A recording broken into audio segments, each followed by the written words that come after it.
बिस्मिल्लाहिर्रहमानिर्रहीम अस्सलाम वालेकुम जी। तो आज का व्लॉग एंड तक देखिएगा। और ये मैंने बनाए हैं शामी कबाब। आप घर में बनाएं, किसी भी टाइम आपके पास टाइम ना हो, थके हुए आए हों, कुछ हो तो आपके पास ये कबाब अगर बने हुए हैं तो बेहतरीन आपका नाश्ता भी हो सकता है, लंच भी हो सकता है, डिनर भी हो सकता है। और अगर अचानक मेहमान आ जाएँ तो आपका चाय के साथ भी एक अच्छा हो सकता है। आप कोल्ड ड्रिंक रख लें, साथ चाय रख लें, कुछ भी। और शामी कबाब आपके घर रेडी हैं तो आपका ये भी चाय का भी मसला हल हो सकता है।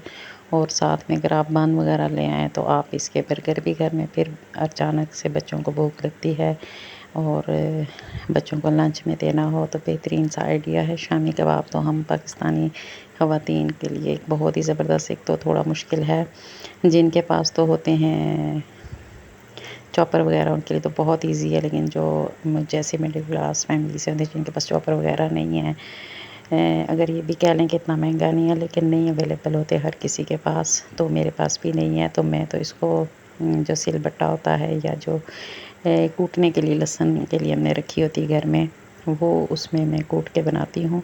मैं दाल अलग उबाल लेती हूँ और उसको अलग से मैश कर लेती हूँ। और साथ में जो ये है चिकन के बनाए, चाहे आप, मुझे बीफ के बहुत पसंद है, मेरे घर में बहुत पसंद किए जाते हैं थोड़े, मैं वो डाल देती हूँ। अगर आप कीमे के बनाएं तो वो ज़रा पीसने में आसान होते हैं, लेकिन मुझे जो है ना बोटी के पसंद है, तो मैं गोश्त की जितनी अच्छी बड़ी बड़ी बोटियाँ डाल देती हूँ, उससे इसका रेशा बहुत अच्छा बनता है। और अगर आप हाथ से ये काम करते हैं तो इसमें मेहनत तो बहुत लगती है, लेकिन बहुत ही टेस्टी बनते हैं। सिंपल से मसालों के साथ आप बनाएं और इसमें लहसुन अदरक भी डालें।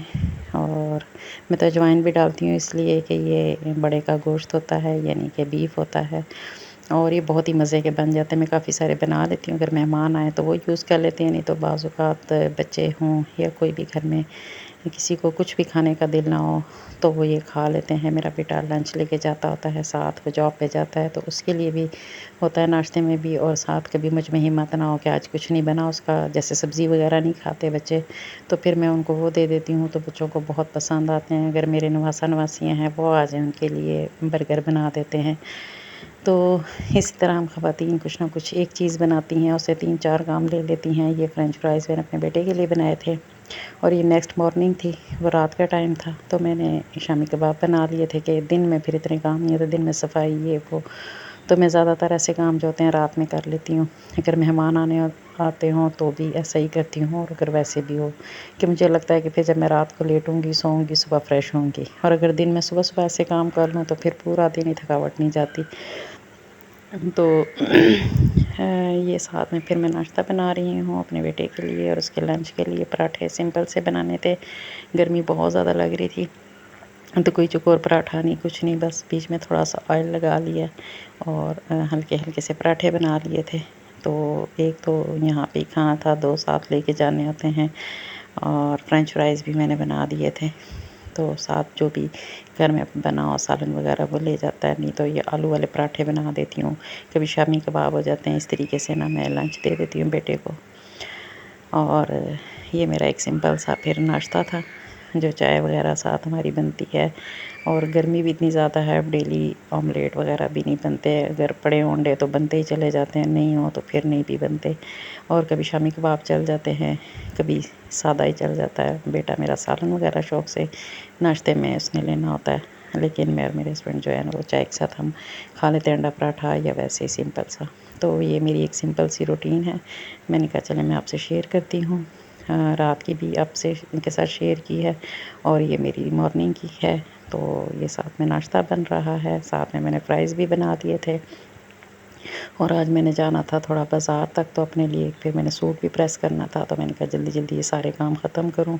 और गर्मी भी इस शिद्दत की है, पहले होता था कि हम मगरिब के बाद शॉपिंग के लिए निकलते होते थे, लेकिन आजकल क्योंकि दुकानें जल्दी बंद हो जाती हैं, मेरे ख़्याल में तो हमारे पूरे पाकिस्तान में ही ऐसा है, तो दिन को शॉपिंग है तो बहुत मुश्किल, लेकिन 8 बजे दुकानें बंद होने की वजह से फिर हमें दिन को जाना पड़ता है। तो फिर मुझे जो पूरा दिन का काम होता है ना, वो सुबह-सुबह में सारा वाइंड अप करना था, सफाई वगैरह की, सारे बिस्तर वगैरह समेटे, सारी सफाइयाँ की, बर्तन वर्तन वॉश किए कि आके फिर तो बिल्कुल भी हिम्मत नहीं होती। फिर मैंने आटा वगैरह भी गूँध के रख दिया था रात तक के लिए। दिन का खाना तो फिर हम बाहर ही खा लेते हैं, अगर हमने बाहर शॉपिंग करनी हो तो फिर हमारा दिन का खाना पीना सब कुछ बाहर चाय तक पी आते हैं।